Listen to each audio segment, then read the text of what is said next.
এই দর্শকটা এই ফরেন প্লেয়ারটাকে ধাক্কা দেওয়ার কারণে কিন্তু এখানে বিশাল একটা ঝামেলা হয়ে যায় এবং এই ঝামেলাটা কিন্তু অনেক বড় আকারে ধারণ করে, যেটা আসলে কমিটির পক্ষে আটকানো অসম্ভব হয়ে যায়। কারণ এত এত দর্শকের মাঝখানে এত এত দর্শক, হাজার হাজার দর্শক যখন মাঠে নেমে পড়ে, তখন একটা টুর্নামেন্টের কমিটিরা যখন 40-50 জন থাকে, তখন হাজার হাজার মানুষকে সামলানো সম্ভব না।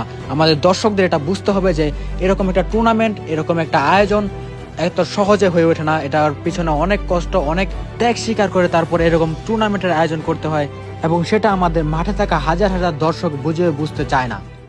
তবে যত বড় টুর্নামেন্টই হোক না কেন, দর্শকরা যদি এরকম উচ্ছৃঙ্খলভাবে খেলায় ব্যাঘাত সৃষ্টি করে, তাহলে যত স্ট্রং কমিটি থাক না কেন সেটা সামাল দেওয়া কোনোভাবে সম্ভব না। কারণ হাজার হাজার দর্শকের ভিড়ে 50-60 জন কমিটির মানুষ এখানে কিছুই করতে পারবে না, সেটা আমাদের বুঝতে হবে।